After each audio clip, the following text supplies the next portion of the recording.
Gracias por unirte al séptimo episodio de la serie Selección Natural. Hemos estado conversando de adaptación e inteligencia artificial, pero en el capítulo de hoy, sin más, hablaré de las elecciones presidenciales en Argentina, un tema actual y de interés. Todo lo expresado, por supuesto, representa una opinión personalísima y que alberga además un profundo respeto por los electores, independientemente de su posición o antecedentes políticos. La Argentina se ha convertido en más que un lamento desde que sus políticos decidieran desconocer las lecciones del pasado. En 2020, por cuarta vez desde 1980 y por novena vez en su historia, el gobierno argentino incumplió sus obligaciones de deuda. En agosto de 2020, el ministro de Economía del país anunció un acuerdo con los hastiados acreedores. Unas horas antes de que la tercera economía de Latinoamérica estuviera dispuesta a dar por terminadas las negociaciones, los acreedores prorrogaron los plazos de vencimiento de la deuda y redujeron el pago de interés. El presidente, que insoportablemente sigue en ejercicio, declaró: por favor, que nunca más entremos en este laberinto de endeudamiento. Nada de todo esto ha sido fácil, pero si hay algo que los argentinos sabemos hacer es levantarnos cuando nos caemos. La verdad, se necesitan muchas agallas, y es la típica declaración que a los líderes políticos les encanta hacer frente a la adversidad. Pero Argentina está lejos de superar la crisis actual si continúa haciendo el mismo juego. El país sigue funcionando con una deuda pública de unos 350.000 millones de dólares, prácticamente igual a toda su producción económica del año 2020. Además, durante y después de la crisis del COVID-2019, la inflación hizo estragos en el país y hoy raya el 140% interanual. Un estado obeso y amorfo, incapacitado de competir y en el que nadie cree por sus antecedentes. Es exactamente la antítesis del espíritu aguerrido de los Pumas. No hay similitudes, porque Argentina ha hecho de su propia bandera una tradición y culto que rompe las barreras de su frontera. Gente bella, humana y de gran calidez que merece vivir en esta tierra y que bajo ningún concepto puede rendirse, y menos dejar que sus hijos emprendan de regreso el viaje que hicieron sus abuelos. Hay algunos aspectos más que obvios que se desprenden de lecciones aprendidas. La democracia no emancipa y solo supone la igualdad del voto. Es la primera lección aprendida por autócratas y déspotas. La redeterminación de los pueblos es exactamente otra mentira para ser votado. Que la impresión de dinero inorgánico es el principio de todos los males. Que la libre competencia es el menor de todos los males. Que es mejor pagar barato que hacer colas gratuitas. Que las competencias excepcionales deben ser premiadas con excepcionalidad.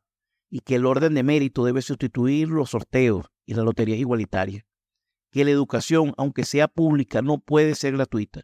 Que la salud es un derecho adquirido por el que se paga, que el balance macroeconómico subyace de las importaciones y las exportaciones, que solo la libre competencia mete dólares a través de las exportaciones, que la capacidad de endeudamiento no es una amenaza, que las regulaciones, anclajes y controles de precios solo aunan al desabastecimiento y a la creación de mercados paralelos, que la riqueza solamente se puede distribuir cuando se adquiere y que el valor de un país es su moneda, que la historia de su país y que los hechos que trascendieron como heroicos o nefastos pertenecen al pasado y que lo único que importa es cómo encaras el futuro.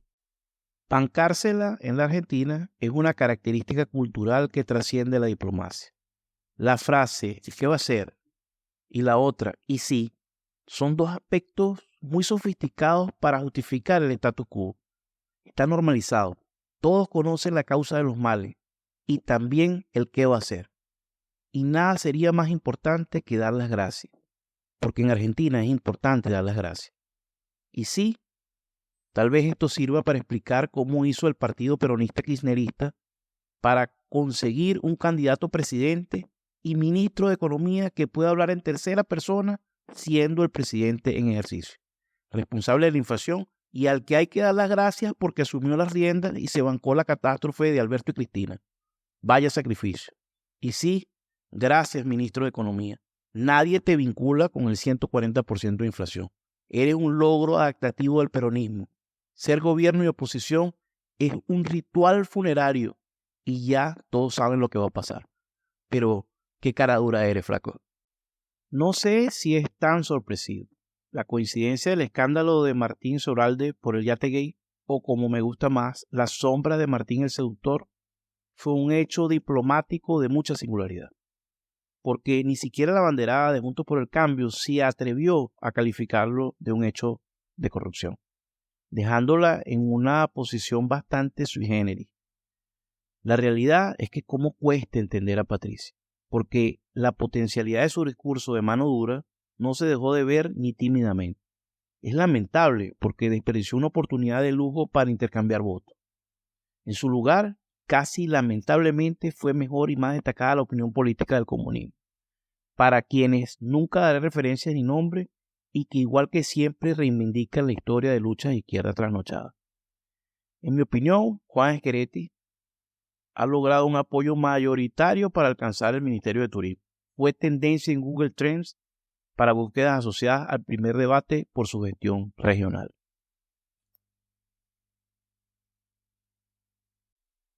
Y Milei, el gran salto al vacío del tercio mayoritario. Un peligro para la democracia, así lo han calificado algunos medios especializados como The Economist o Financial Times, entre otros, y entre ellos el propio gobierno. Creado por la casta, en mi opinión se perfila para ganar las elecciones presidenciales en primera vuelta. Todo un balde de agua fría. Según lo ofrecido, es probable que copiando modelos económicos del capitalismo de libre mercado, rompa con la política populista kirchnerista de corte socialistoide.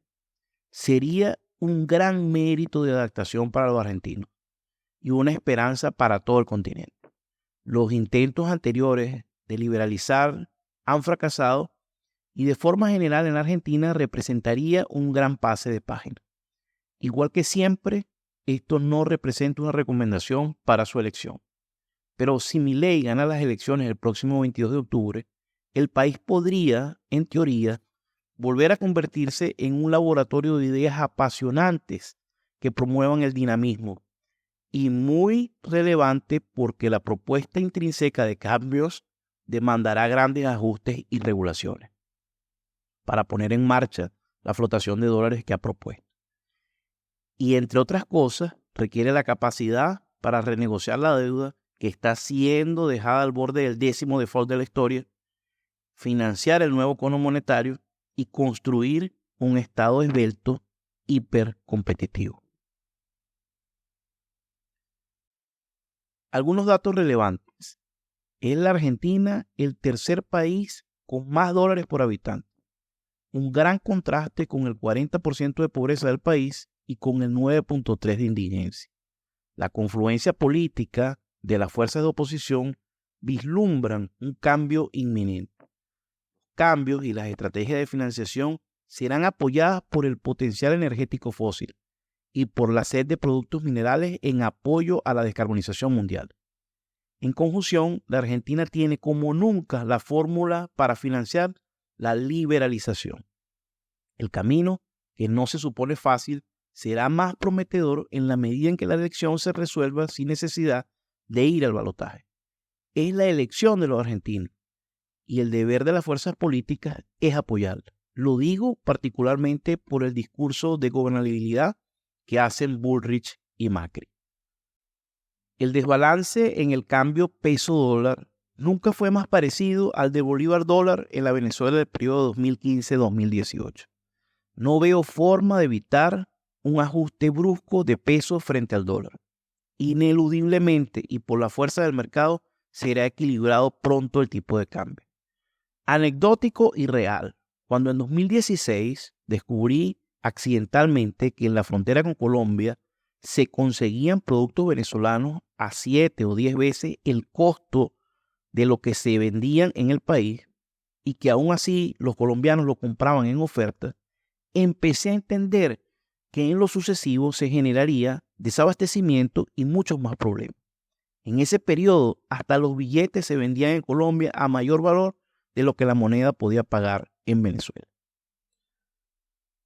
Y esta, además, es una situación que ya conocen en Argentina, porque lo están viviendo los ciudadanos en las fronteras con los países circunvecinos. Te invito seriamente a que no tengas miedo. La libertad, claro que constituye riesgo, pero nunca jamás será peor que la desesperanza.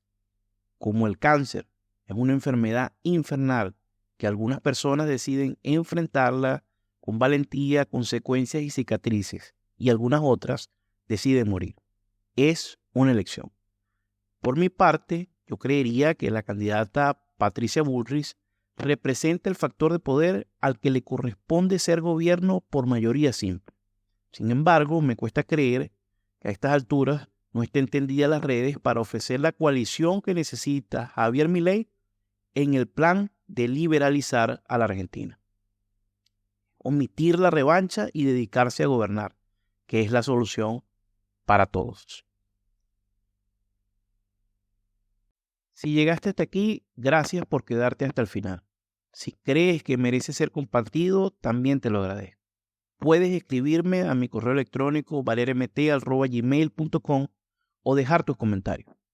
Para finalizar, y sin temor a equivocarme, creo que la democracia, tal como la conocemos, es un acto equivocado donde se sobreponen los intereses más absurdos. Y como dice aquí en la Argentina, ¿y qué va a hacer? Desafortunadamente no conocemos otra forma más que los votos. Y sí, con ellos debemos reencontrarnos.